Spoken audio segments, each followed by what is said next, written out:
Okay, Year 7s, hopefully you've had a go, you've watched the video on YouTube and you've learned how to make the basic V-fold for your creature. What I'm going to demonstrate for you is a couple of examples of how you're going to modify that technique so that you have the mouth shape that's similar to your creature design. So you'll need to have your design in front of you having a look. So I've got here a design that I've drawn that's got a kind of cute little smiley mouth. And I've got one here which is kind of an anglerfish, downward facing mouth with sharp teeth. I'm going to demonstrate on quite large pieces of paper, but that's just so that you can see. They don't have to be as big as this. This is cartridge paper, similar to the paper that we use at school.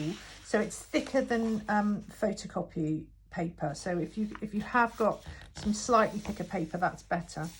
So the first thing you want to do, which is really, really important, is you fold the center of your piece of card or paper, and you make sure that you get that fold and you make it go both ways, and you really press along that so you've got a nice sharp fold. Once you've done that, you can actually keep it folded, and you can draw. Now this, I hope this isn't going to be too tricky for you. I'm going to do the round one first. I'm going to draw the face. I'm imagining it chopped in half. So I'm just doing half the face like that, and I'm doing half the mouth. So I'm going to draw it as if I'm looking at it halfway down. Now, it's very important to leave enough space at the bottom of the mouth. So don't draw your mouth really close to the bottom of the sea creature. You'll see why. Then I'm going to take a pair of scissors and I'm going to just cut that mouth shape out. So nice and neat cutting, no jaggedy lines, and trying to make those 2 points meet at exactly the same place. Okay, so I've now cut out the mouth shape there. Then I'm going to use the same technique as you did for the one where you just cut a straight line. So watch carefully. I'm going to create the triangle, so the V-fold, by pressing that down. I might just put this underneath a coloured piece of paper, and then it might help you see. So I'm just pressing that, and then I'm going to turn it over, and I'm going to press along that same line again. And I'm going to do the same with the bottom. Now the bottom's a bit harder because it's a curved line, but I'm just going to start pushing that up, and a triangle will naturally kind of find itself. So I'm not going to force it because I don't want that paper to rip. And again, I'm going to press one way, and then I'm going to press in the other direction. Okay, now I'm going to open it out, and I actually want this to bend in this direction.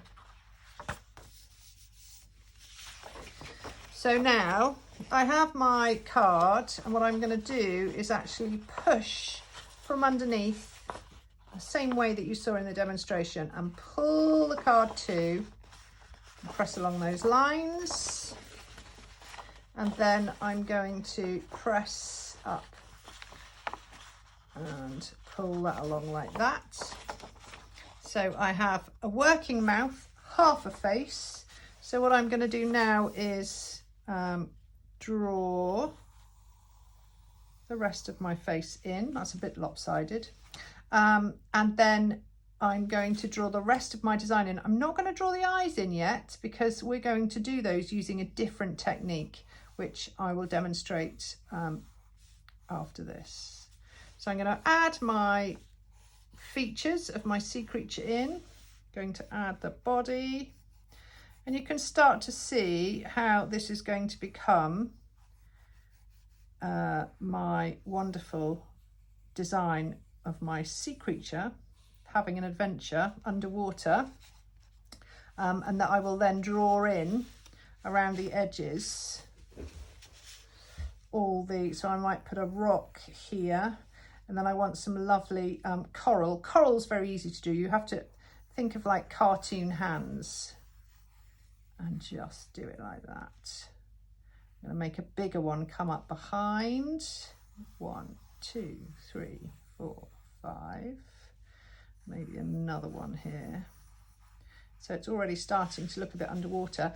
And I might even have some seaweed coming down from this top corner, as if she's maybe like swimming through coral. You know, if you've ever watched the like wonderful David Attenborough series, then it can be, she can be immersed in this.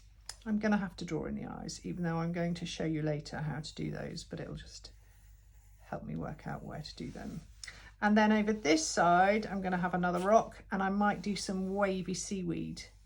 So seaweed, you draw a wavy line up, you come down from the point, and then you let that line be parallel to the first one. So we want some wavy, and we don't want to draw it straight, because if we draw it straight, it's not having the sensation that it is wafting around in all that lovely seawater.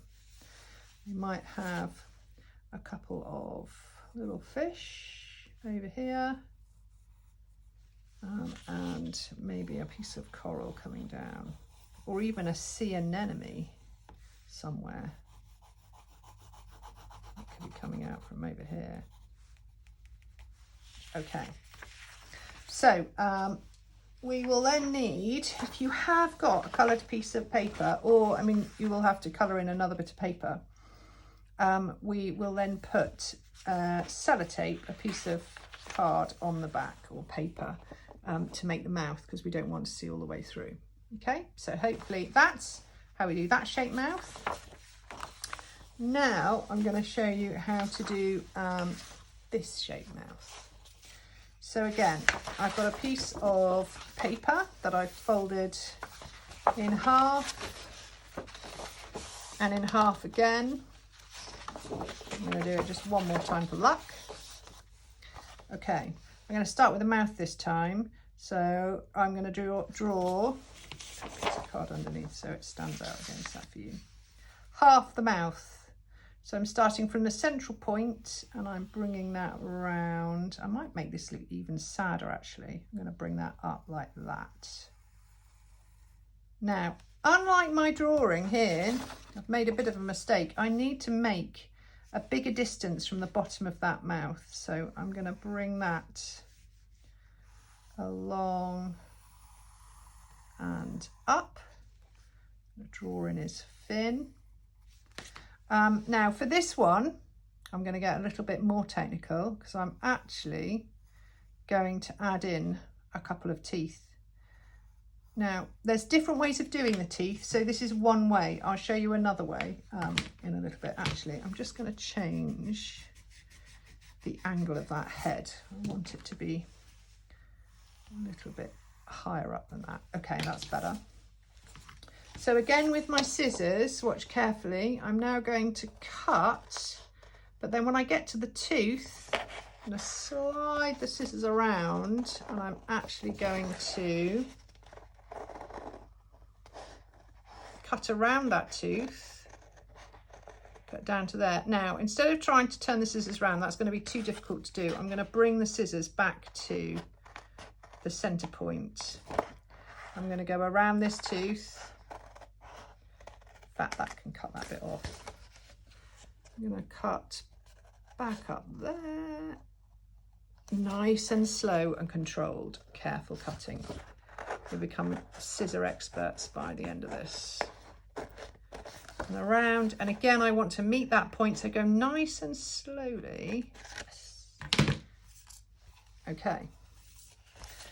So I am going to open my card out. Ooh, that looks good.